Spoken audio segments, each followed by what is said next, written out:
තමයි උන්වහන්සේගේ පළවෙනි දේශනාවේ උන්වහන්සේ දීර්ඝතම දේශනාව කරන්නේ භාග්‍යයක් අපි ඉතින් සමන්දේ. යේසුස් වහන්සේ ජනකාය දැක කන්දර නැගුසේක. උන්වහන්සේ වැඩුණු කල ශ්‍රාවකයන් වහන්සේ වෙත ආව. එවිට උන්වහන්සේ උතුගාමි මෙසේ වදාළසේක. දැන් මම කියන එක වාක්‍යය ඔයගොල්ලෝ කියන්න. ඉතින් දිලින්දෝ භාග්‍යවන්තයෝ කියන්නේ. ඉතින් දිලින්දෝ භාග්‍යවන්තයෝ. ස්වර්ග රාජ්‍යෝග්ගේය. ස්වර්ග රාජ්‍යෝග්ගේය. ශෝකවන්නෝ භාග්‍යවන්තයෝය. ශෝකවන්නෝ භාග්‍යවන්තයෝය. ඔව් සැනසීම ලබන්නෝය. ඔව් සැනසීම ලබන්නෝය. මොලොකුණේතෝ භාග්‍යවන්තයෝය. මොලොකුණේතෝ භාග්‍යවන්තයෝය. ඔව් දේශ උරුම කරගන්නෝය. ඔව් දේශ උරුම කරගන්නෝය. ධර්මිෂ්ඨකම උදෙසා සාපිපාස ඇත්තෝ භාග්‍යවන්තයෝය. ඕ තෘප්තිමත් වන්නෝය.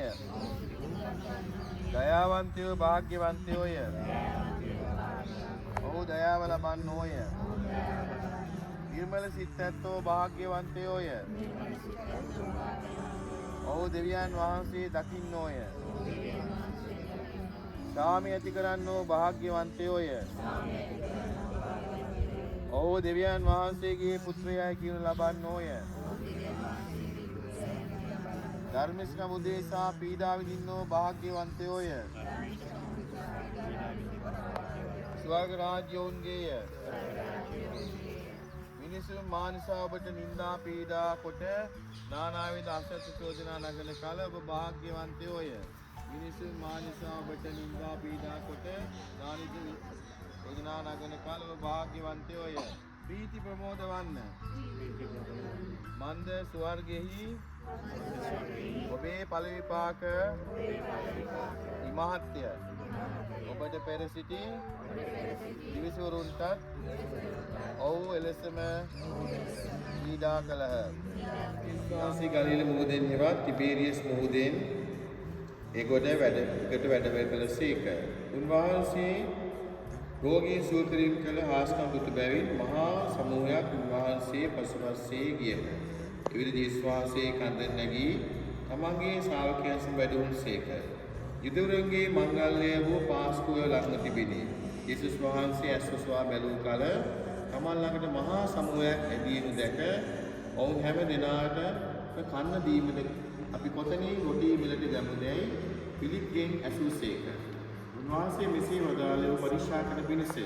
මන්ද තමන් වහන්සේ කරන්න යන්නේ කුමක්ද උන්වහන්සේ දැන සිටි බැවින් පිළිතුරු දෙමින් එකිනෙකාට ටික ටිකවත් දීමට රිදී කාසි 200ක රොටියවත් නොසේ හැකිය.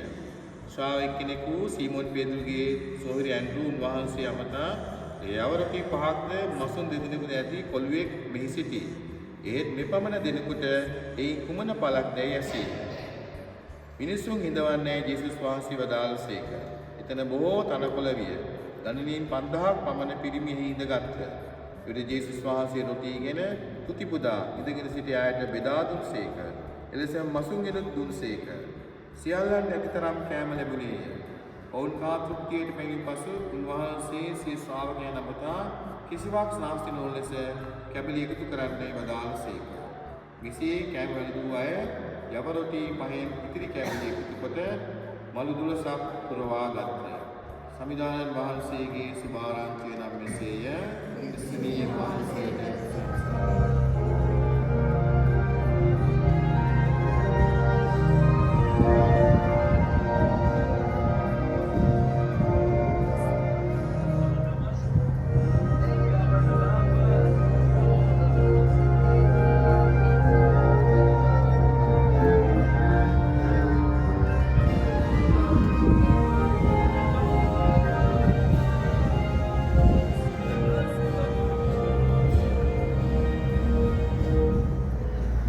යේසුස් වහන්සේ සිය ශ්‍රාවකයන් සමග ඔරුවකට නැගී අපි එගොඩ යමු ඔවුන්ට වදාළසේක.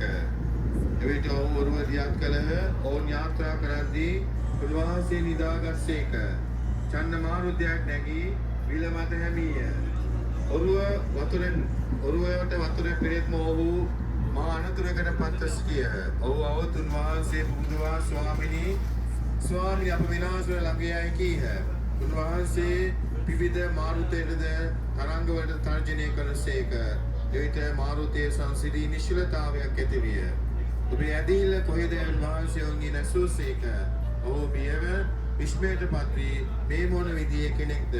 සුළඟ හා ජලය පවා මෙතුමාව අනදෙති. ඒවා දෙකීකරු වන්නේ යයි එකිනෙකාට කීහ. ගැලවීම දායක සභාරංචිය නම් මෙසේය.